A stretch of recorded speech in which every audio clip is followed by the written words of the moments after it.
오늘 하나님 말씀은 민수기 28장 1절에서 15절 말씀인데요. 함께 보게 되면 제사 제도에 대해서 28장과 29장의 제사 제도에 대해서 설명을 하고 있습니다. 특별히 그 제사장이 연중 드려야 될 제사에 대해서 기록하고 있는데요. 3절에서 8절까지는 3절에 보면 상번제, 일상의 삶 가운데 번제를 매일 드려야 된다라고 하는, 항상 번제를 드린다, 상번제에 대한 제사 규례가 나와 있고, 9절에서 10절까지는 안식일 제사에 대한 규례가 나와 있습니다. 11절에서부터 15절까지는 초하루 제사, 초하루, 매달 첫째 되는 날, 월삭 첫째 되는 날에 드리는 제사에 대해서 이렇게 말을 하고 있습니다. 구약의 제사는 특별히 예배의 중심입니다. 예배의 중심. 우리가 가나안 땅에 처음 들어가서 가장 먼저 지켜야 될 게 바로 이 예배, 제사에 대한 규례였다라는 것이죠. 2절에 보면 내 헌물, 내 음식인 화제물, 향기로운 것, 세 가지가 나오죠. 헌물이 나오고 화제물이 나오고 향기로운 것, 이것을 정한 시간에 너희들 바쳐야 한다, 이렇게 합니다. 여기 나와 있는 헌물, 내 헌물이라는 것은 하나님께 드리는 모든 제물을 말합니다. 하나님께 드리는 모든 제물들. 또 화제물은 주로 불에 태워서 태우는 제물. 그 다음에 향기로운 것, 내 향기로운 것은 이 향기로운 냄새를 통해서 하나님의 진노를 가라앉히는 그 향기를 말하는 것이죠. 이 구약의 모든 제사는 기본적으로 죄를 속하는 제사입니다. 죄를 속하는 제사. 그래서 이 각각의 제사는 예수 그리스도의 십자가의 사건, 희생하신 십자가의 사건을 상징한다고 할 수가 있겠습니다. 자, 3절에 보면 이제 1년 된 화제, 여호와께 드릴 화제는 이런데 매일 2마리씩 흠없는 순양을 상범제로 드려라. 그래서 4절에 보니까 어린 양 한 마리 아침, 어린 양 한 마리는 해질녘 저녁 때 하루에 2번을 드리라라고 말씀하고 있습니다. 5절에 보면 이 상번제와 함께 드릴 제가 소제 이렇게 나와 있고, 6절에 보면 7절에 보면 전제가 나와 있습니다. 이 소제는 곡식으로 드리는 제사를 말하고, 전제는 포도주를 부어서 말하는 것, 제사를 드리는 걸 말하는 것이죠. 매일 드리는 이 상번제, 여기에 보면 어린 양 이렇게 나오죠. 어린 양. 하나님께 이렇게 예배에 나가서 예배를 드리는 길은 오직 한 길밖에 없습니다. 이 구약에서는 제사밖에 없는데, 신약이 와서는 어떻게 합니까? 예수 그리스도밖에 없는 것이죠.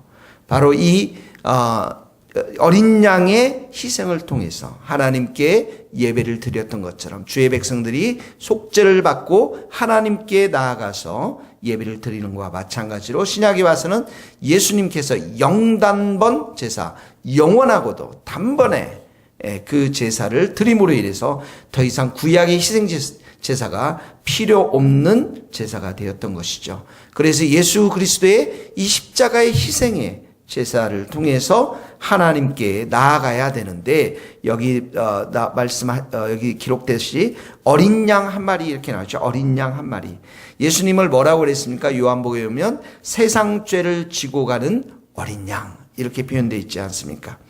그래서 이 어린 양이 바로 예수님이 모든 인간을 대표해서 인간의 모든 죄를 가지고 하나님께 화목제물이 되어서 희생제사를 드림으로 인해서 우리 모든 사람들이 이제는 예수님을 통해서 하나님께 예배를 드릴 수 있게 되었다라는 것이죠. 고린도후서 5장 21절에도 보면 하나님께서 죄를 알지 못하신 자로, 여기 흠없는 어린 양, 죄가 없다라는 것이죠. 우리를 대신하여 죄를 삼으신 것은 우리로 하여금 저의 안에서 하나님의 의가 되게 하려라. 의로우신 하나님께서 우리에게 의의 옷을 입혀 주심으로 인해서 예수 그리스도를 통해서 하나님께 우리도 예배를 드릴 수 있게 되었다라는 것이죠.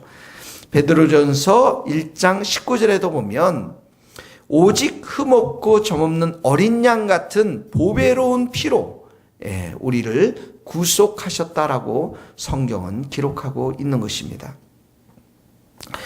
5절에 나와 있는 이 상번제로 하나님께 제사를 드리면 소제라고 했죠. 소제는 곡식을 곱게 빻아서 고운 가루로 하나님께 드리는 제사인 것입니다.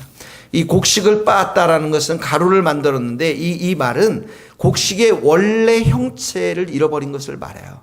다시 말해서 자기 부인, 자기 희생, 그리고 하나님께 온전히 드리는 헌신을 말하는 것이죠.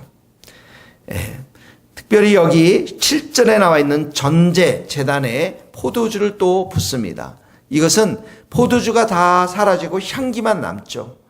우리 자신을 주장했던, 우리의 자아로 살아갔던, 우리의 의로 살아갔던 이 모든 것들을 다 벗어버리고 하나님께 온전한 헌신을 말하는 것인데, 예수님께서 이러한 모습으로 하나님께 희생의 제사를 드렸다라는 것이죠. 인간을 대표해서 인간이 가지고 있는 모든 것들을 자기를 부인하고 전제로 예수님의 피로 하나님께 드려졌다라는 것이죠. 주님께서 만찬하실 때 이 피는 내가 너희를 위해서 흘리는 죄사함의 피다라고 말씀하셨던 것처럼 말입니다.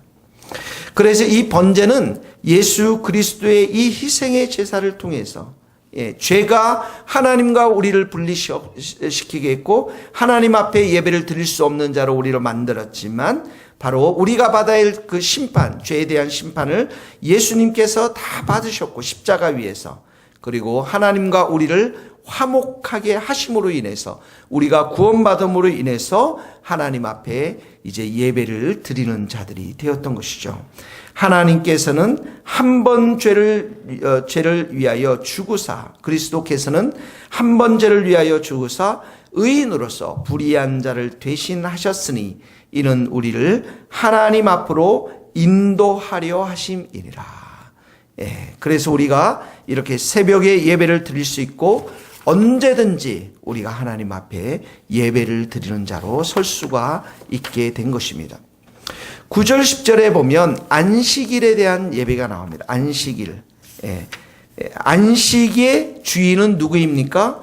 예수님이십니다. 이 안식일에는 바로 쉼의 안식의 의미가 있고, 또 이 출애굽을 시켜주신 이스라엘 백성들을 향한 구속, 하나님의 은총, 구속을 상기함으로 인해서 하나님께 예배드리는 거룩하고 구별된 날을 말하고 있는 것입니다. 그래서 이 안식일 날, 유대인들은 토요일 날 모든 일들을 하지 않고 이 바로 쉼을 통해서 하나님께서도 6일 동안 창조하셨고 7일째 안식하셨던 것들을 기억하고 쉼을 누리고, 또 자신들의 삶을 그 노예, 죄의 노예로부터 애굽의 노예로부터 구속시킨 것을 상기하면서 이렇게 감사와 찬양과 예배를 드렸던 것입니다. 신약에 와서는 이 안식의 주인이 누구십니까? 예수님이십니다. 수고하고 무거운 짐진 자들 다 내게로 오라. 내가 너희를 쉬게 하리라. 나는 마음이 온유하고 겸손하니 나의 멍에를 메고 내게 배우라. 그리하면 너희 마음이 쉼을 얻으리라. 마태복음 11장 28절 29절 말씀입니다. 예수님 안에 안식이 있습니다. 예수님 안에 구원이 있습니다. 그러므로 안식일 날 우리는 쉼도 누리고 예수님께 감사와 찬송과 그 구원의 은총을 노래하며 예배드리는 자가 돼야 되는 것입니다. 그리고 마지막으로 9절 15절에 보면 11절 15절에 보면 초하루에 드리는 이 예배를 기록하고 있습니다. 이 초하루는 새로운 달의 첫날을 말합니다. 이 첫날을 거룩하고 구별하게 드림으로 인해서 그 달을 온전히 하나님께 드리고 선실하며 살겠다라고 하는 그러한 헌신의 의미가 담겨져 있는 것이죠. 한 달을 시작하는 그 시작을 하나님께 드림으로 인해서 그 달 전부를 하나님께 바친다라는 의미를 가지고 있습니다. 그래서 이 시작을 하나님께 의탁하면서 이 한 달 동안의 삶의 모든 것을 주관하시고 다스리시고 인도하시는 그 하나님께 자신의 삶을 의탁하는 것입니다. 이 특별히 초하루 제사, 초하루 날의 제사에 보면 15절에 보면 마지막 같이 한번 읽겠습니다. 또 상번제와 그 전제외에 순염소 한 마리를 속죄제로 드릴지니. 월초마다 이 하나님께 바로 이 드리는 이 초하루의 예배 속에서도 이 속죄죄의 제사의 의미를 가지고 있습니다. 속죄죄의 의미를 바로 희생의 제사를 통해서 속죄의 의미를 통해서 속죄제가 드려서 하나님께 드려지고 있는데 이것이 바로 예수 그리스도께서 우리를 향해서 희생하신 바로 그 제사를 의미하는 것이죠. 속죄제를 통해서 세상의 죄를 모두 가지고 가신 예수 그리스도 이 희생의 제사를 바로 상징한다고 말씀드릴 수가 있는 것입니다.